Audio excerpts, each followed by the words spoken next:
Hello bachcho, let's see the question and here the question is for each of the question four choices have been provided. इस question के लिए बच्चों हमें यहाँ पे चार choices given है, हमें select करना है correct alternative.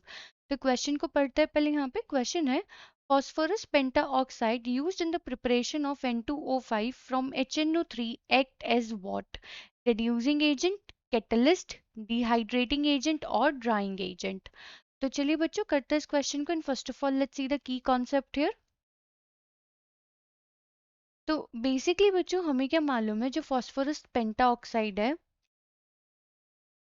फॉस्फोरस पेंटाऑक्साइड यानी कि P2O5 ये हमारा हेल्पफुल होता है for the preparation of N2O5 from HNO3।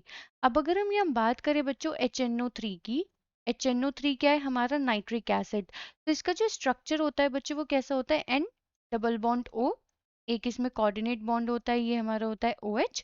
और अगर मैं यहाँ पे दूसरा भी नाइट्रिक एसिड लूँ N double bond O in the same way OH, तो बच्चों यहाँ पे होता क्या है कि ये पेंटा ऑक्साइड की प्रेजेंस में जो ये हमारा OH है एंड ये H है, बेसिकली अगर मैं और अच्छे से यहाँ पे इसे रिप्रेजेंट करना चाहूँ just to show the bonding, तो यहाँ पे बॉन्डिंग क्रिएट हो जाती है और ये किस तरीके से रिमूव कर जाता है यहाँ से वाटर मॉलिक्यूल की फॉर्म में।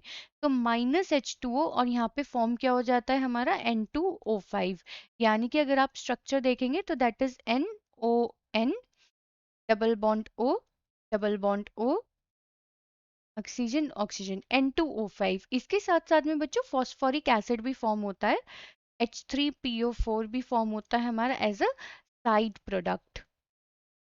ठीक है, तो बेसिकली हमने यहाँ क्या देखा बच्चों, जब हमारा HNO3 कन्वर्ट हो रहा है N2O5 में तो हमारा वहाँ पे लॉस हो रहा है वाटर मॉलिक्यूल का, वो भी किसकी प्रेजेंस में, फॉस्फोरस पेंटा ऑक्साइड की प्रेजेंस में।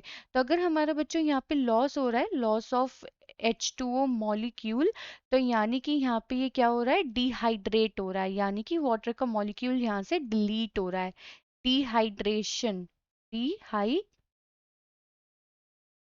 Dehydration is taking place. तो बच्चों यहाँ पे जो P2O5 है वो किस टाइप से बिहेव कर रहा है, एज अ डिहाइड्रेटिंग एजेंट। तो इसके अकॉर्डिंग बच्चों हमारा ऑप्शन कौन सा करेक्ट हो जाएगा, ऑप्शन सी।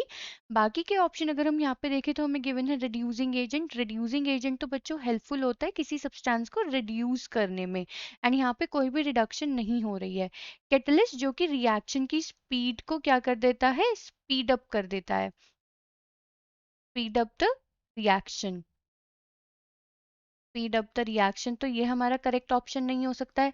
ड्राइंग एजेंट का होता है बच्चों जो कि पूरे मॉइस्चर को यहाँ से एब्जॉर्ब कर ले, मतलब उसको ड्राई कर दे, हेल्प इन ड्राइंग प्रोसेस, यानी कि वाटर को क्या करके एब्जॉर्ब करके वहां से रिमूव कर दे। लेकिन डिहाइड्रेटिंग का मतलब होता है कि दो मॉलिक्यूल जब आपस में मिले तो वहां से वाटर मॉलिक्यूल का डिलीट हो जाना, लॉस हो जाना, उसको हम क्या बोलते हैं, डिहाइड्रेशन।